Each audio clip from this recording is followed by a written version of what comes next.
Pusing banget nih tugas. Banyak banget lagi, mana ngantuk. Ah, ngopi dulu kali ya.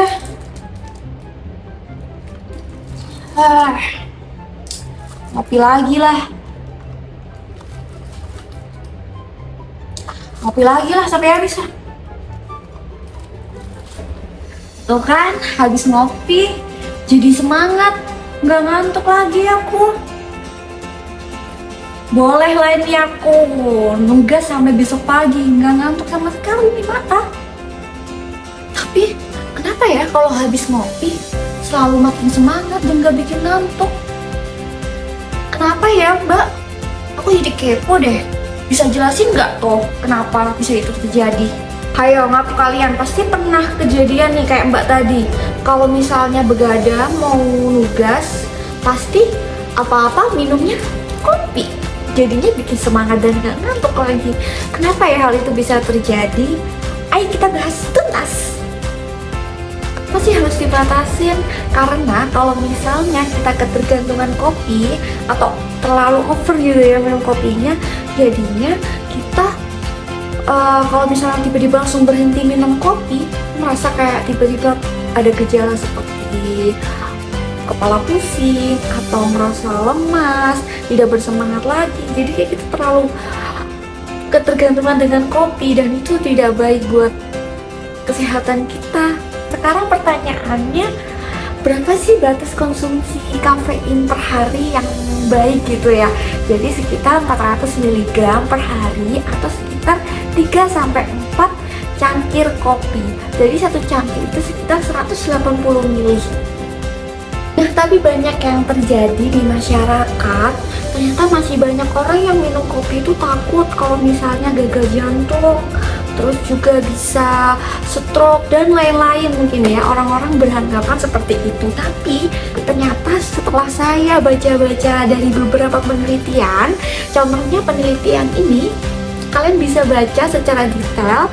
Nah, ternyata di kopi itu mengandung kafein dan asam chlorofenol dan gimana berfungsi untuk melindungi tubuh kita loh. Nah, tapi kandungan di kopi ada kafein yang bisa menyebabkan tekanan darah jadi naik.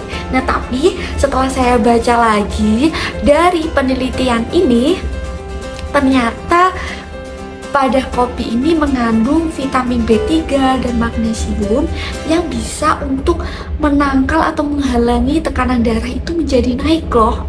Tapi inget ya, jangan berlebih dalam konsumsi kopi.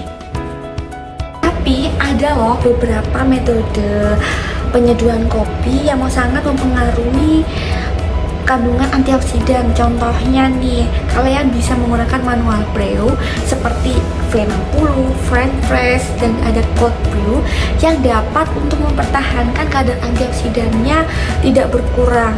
Dan juga penyeduhan kopi juga harus diperhatikan loh. Kalian bisa membatasi penggunaan tambahan seperti creamer dan juga gula. Kalian bisa mengkonsumsi seperti es americano supaya menjadi lebih sehat. Ini juga buat kalian penderita sakit mah atau asam lambung nih, takut banget nih untuk konsumsi kopi karena takut lambungnya sakit, tapi kan bener-bener pengen kopi. Nah, kalian bisa mensiasatinya dengan cara konsumsi kopi pada saat setelah kalian makan dan juga menghindari kopi pada saat kalian akan tidur 3-6 jam sebelum tidur, seperti itu. Jadi intinya kalian boleh konsumsi kopi 3-4 cangkir per hari, per cangkir 180 ml, dan juga kalian diwajibkan untuk konsumsi kopi pada saat perut sudah konsumsi makanan, dan juga hindari konsumsi kopi pada saat 3-6 jam sebelum jadwal tidur. Ingat ya, konsumsi kopi dalam batas aman, tidak boleh berlebih. Sekian dari edukasi saya, Fitrian Kartika Sari, merupakan mahasiswa di Division B 2025.